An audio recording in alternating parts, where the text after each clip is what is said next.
Welcome back. Today I want to talk about developing the spiritual eye. So we're going to look at a few techniques that we can use to develop it over time. And don't be too hasty and don't be too worried about it. But if you want to see the spiritual eye and you want to develop that so it comes more and more easily and automatically in your meditation, this is the way to do it.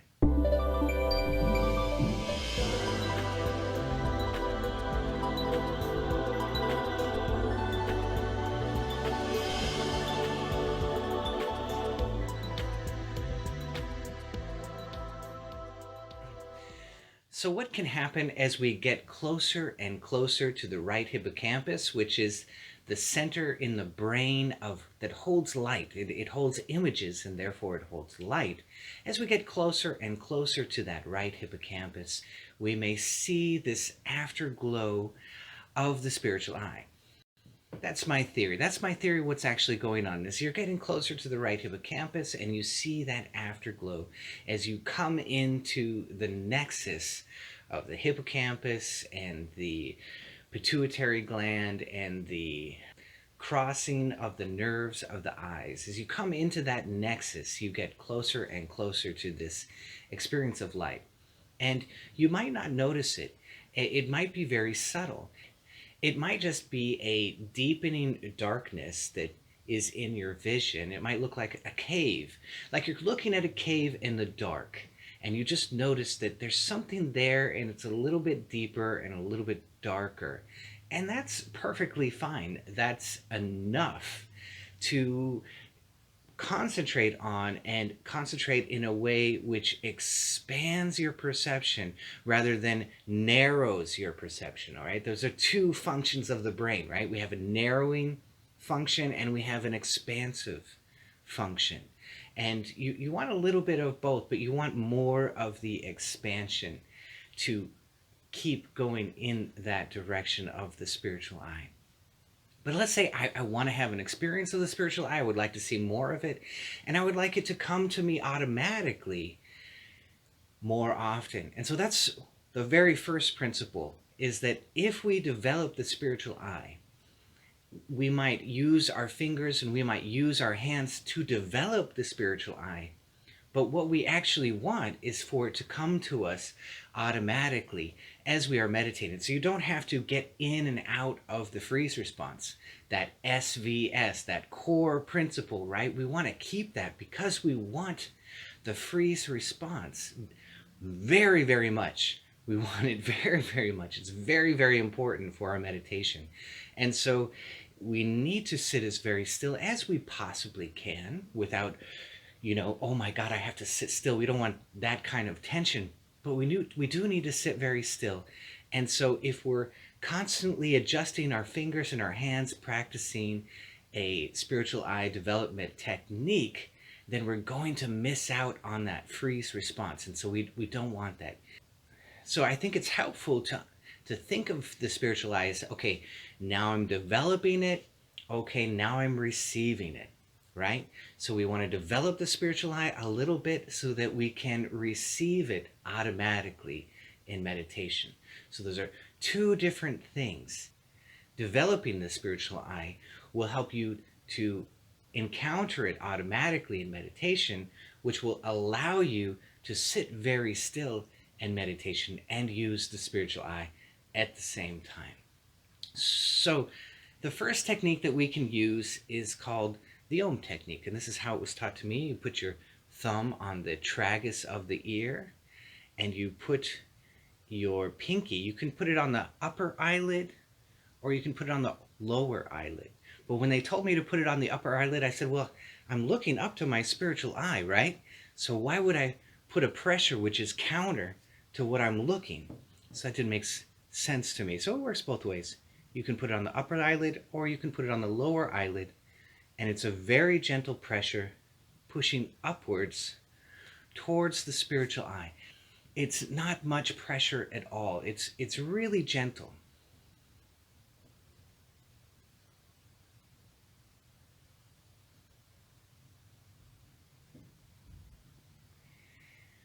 And you can look up an Om board, if you want to look up an Om board, and you can put a board across your arms, and we'll have a pole that comes down between your legs.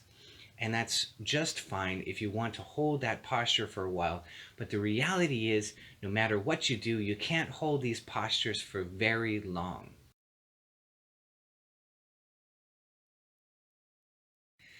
And so the idea is to do these postures over and over again until you begin to get some of that feedback. So, what I was told when I was taught this exercise is that we are squeezing light from the eyes, but it's a very, very gentle affair. We just want to look towards the spiritual eye, and we want to very gently press the eyes towards the spiritual eye. And at the same time, I'm plugging the ear, which will allow me to listen to the interior sound at the same time. So you just want to hold that for as long as it's comfortable, and then let it go. And then come back and you can hold it again. And that's the Om technique. It's a wonderful technique, and I did this intensively about every 15 minutes for about 2 years. And I developed the spiritual eye to the point where I could press on my ears and I could press on my eyes and I could hear the Om and see the light every single time. So to this day, I just go like this. And there it is.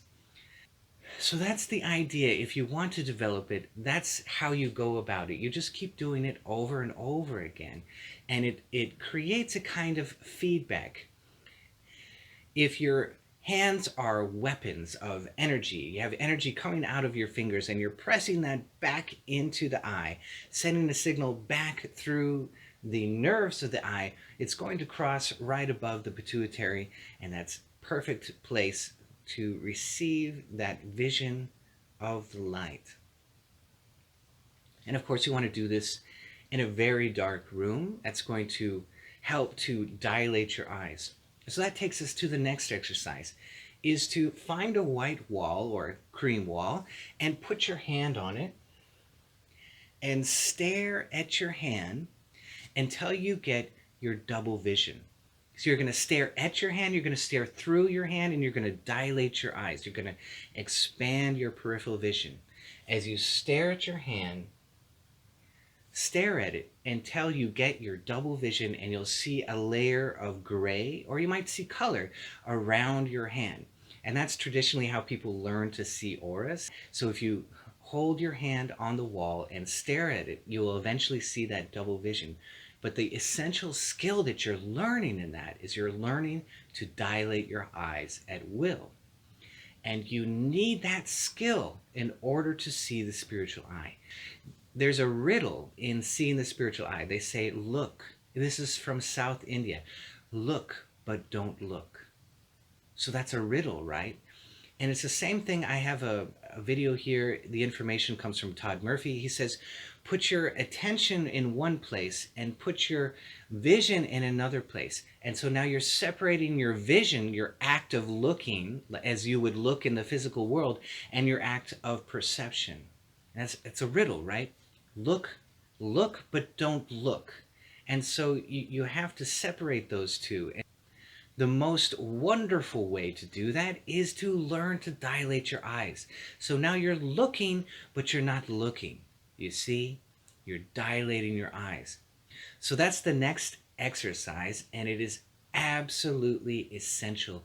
This dilating your eyes, this expansive attitude, is 1000% essential for meditation. So the more that you can develop that, the better you're going to do at meditation. It's a really powerful neurological driver for the right hippocampus, which is the land of God in your brain. All right?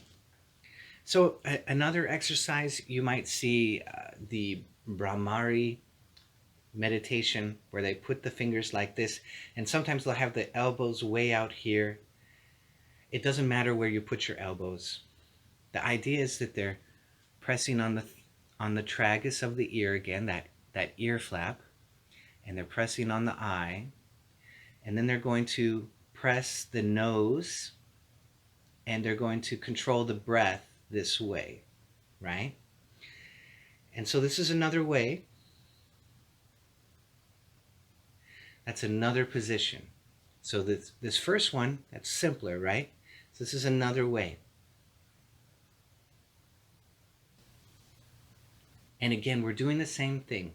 We're developing the spiritual eye. We're listening for the sound, if you like, but the main focus I'm talking about today is that developing of the spiritual eye, putting a little bit of feedback into the eyes, sending the signal back into the brain. The darker the room, the better, because you're trying to see a kind of secondary light. You're not, this light in front of me is very, very bright, and it's washing out all of this subtler light. So if I stare at this light, I will not see the spiritual eye. I can't, because my eyes will constrict in order to see this physical light, and I don't want that. I want my eyes to dilate in order to see subtle interior light. And so that dilation of the eyes has to take place. And if you think about it, if you're a yogi in a cave and you're staring inside that dark cave for a long time, what's going to happen automatically? Your eyes are going to dilate.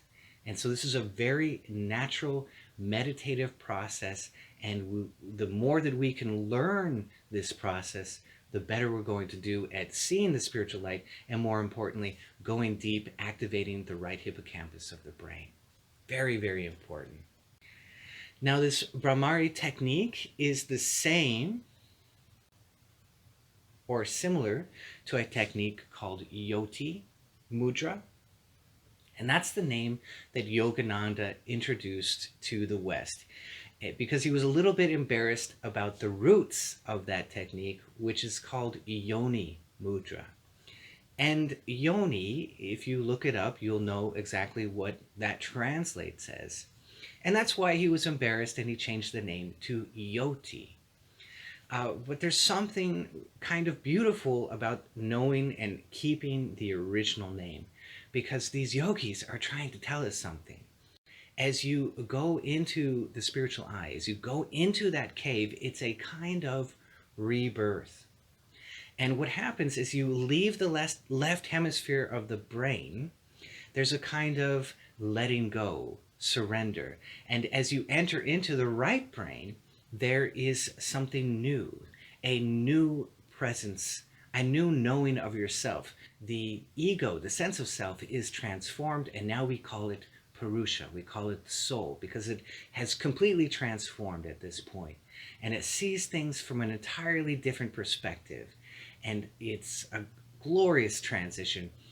And when you come back to yourself, it is a rebirth. So there's actually two rebirths going on. A rebirth into the right brain, and a rebirth coming back. You come back to the left brain, and you feel like you've just been reborn. So by our rejoicing, which I have in Christ, I die daily, right? Same thing. He's dying daily and being reborn. And I've talked about the ego on here. I don't see it as this, I've got to kill my ego. It's going to mess you up if you have that idea. Think of it, I am transforming into the right brain. And as I come back, I will be reborn again, as I need to use my left brain. The left brain will be reborn. It'll be reformatted, kind of like reformatting your computer, if you remember doing that some years ago. So there's something kind of beautiful about that Yoni mudra. It's telling us about this rebirth. And so when we lose the original name, we lose some of that information that's trying to be transmitted to us. So now we have the Om technique, and we have the Brahmari, which is similar to the Yoti and similar to the Yoni mudra. So all of this is a way to enhance your perception of the spiritual eye. Again, we can put our hand on the wall and practice looking through it until we get that second sight. We get that after image as we stare at our hand. You can do it without putting your hand on the wall, but it's a little bit easier if you have a nice white background. You can really start to see that gray after image. So that's a secondary image or an after image as you stare through your hand. And so you have to practice learning to develop that sight where you start to dilate your eyes. And so you're learning to control your eyes and dilate your eyes. We don't usually learn to control that, but it's a very, very powerful skill. Now, if you're walking down the street and you want to practice this, we can practice hakala, which is to pick one point in front of you. And so you're looking at that point, and as you look at it, open up your peripheral vision. So everything on the left and everything on the right. I want to see all of it all at once. And I don't want my eyes to dart around. I want my eyes to dilate so that I can take in everything at once. So now you have 1, 2, 3 ways to really practice dilating your eyes, looking at the spiritual eye, and developing this interior vision of the spiritual eye. And whatever you get of the spiritual eye, that's fine.